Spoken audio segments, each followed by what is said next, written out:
こんにちは。今日は私のメイクとスキンケアをすべてご紹介しようと思います。私はゆるくミニマルな暮らしをしていますが、メイクグッズもそれから支度にかける時間も最小限にするために工夫をして少数精鋭のメイクやスキンケアを探してきました。各アイテムは一つだけ持ち、兼用できるものは兼用することで、私にとって必要最小限のメイクやスキンケアを選ぶことができました。ミニマムなメイクやスキンケアでも老けて見えないように、日頃から気をつけている生活習慣についてもお話ししていきます。まずはメイクグッズをご紹介します。今使っているのは UV 下地、色付きリップ、そしてアイシャドウパレットの3つだけです。UV 下地はラロッシュポゼを使っています。発色が良く、顔がワントーン明るくなり、肌の色ムラも消えるし、日焼け対策もこれだけでできます。石鹸で落とせるのも選んだポイントの一つです。私は在宅勤務なので、外に出る機会は公園や買い物しかありません。昔のように毎日通勤してたくさんの人と会話するわけではないので、今の私にとってはこの下地が必要十分です。続いてのアイテムは色付きリップ。ベトナムに住んでいた頃にローカルの薬局で買いました。ワセリンのリップなので保湿もしてくれます。冬でも唇が乾かず、かつ発色もいいので気に入っています。日本の薬局ではあまり見かけないのが残念なところです。メイクの最後はアイシャドウパレット。キャンメイクのアイシャドウを使っています。一つのパレットに5色入っているので、チークやアイブロウもこのパレットで代用しています。コーラル色はチークとアイシャドウに使っています。締め色でアイブロウを描いたり、たまにノーズシャドウをしてみたり。明るい色は涙袋や鼻先に少しだけのせることもあります。アイシャドウやチークは使用期限内に使い切れた試しがありません。なので一度に買うのは一つだけと決めています。それでも使い切れませんが。このパレットも2、3年前に買ったのでそろそろ買い替えないといけません。またマスカラやビューラーはまつげパーマをかけているので使いません。眉毛も元から濃いのでペンシルなどは使わず、地眉を整え、たまに色をのせる程度で済んでいます。以上が私のメイクグッズでした。続いてはスキンケア。スキンケアで使っているアイテムは3つです。化粧水とクリームはキュレルを使っています。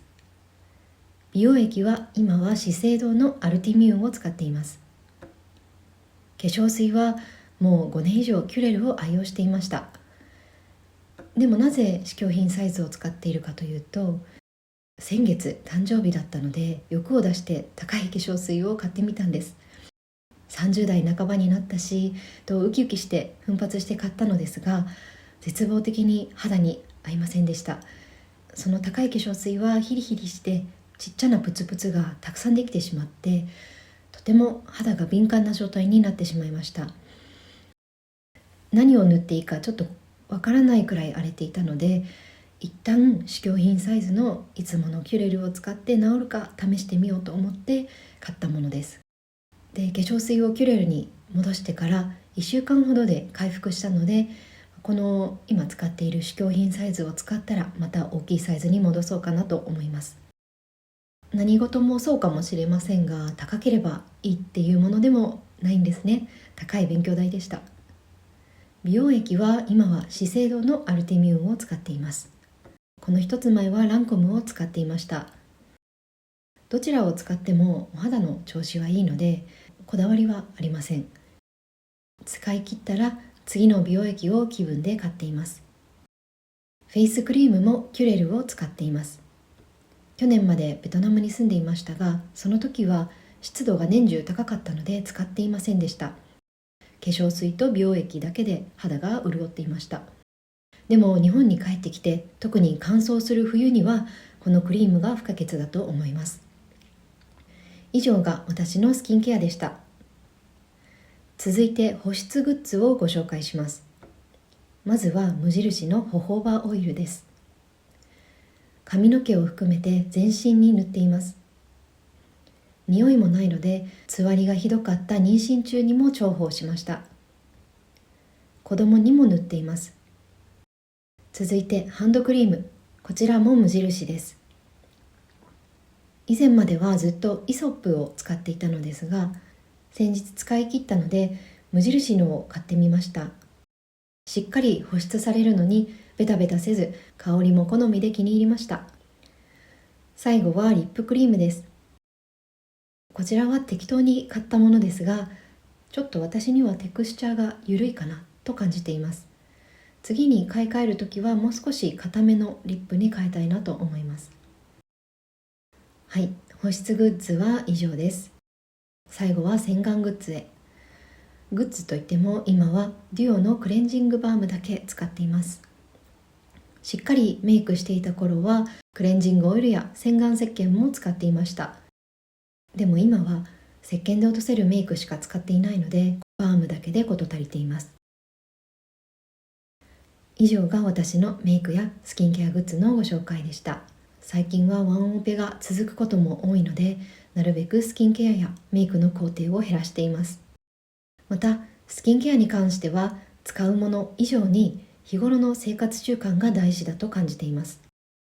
食べ物に関しては小麦粉や砂糖、揚げ物を控えること、そしてお水をよく飲むことが大事だと思います。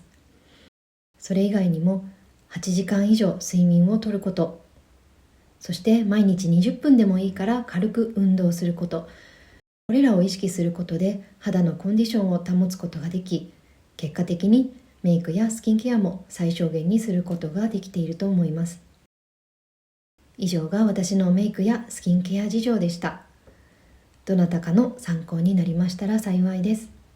最後まで見ていただきありがとうございました。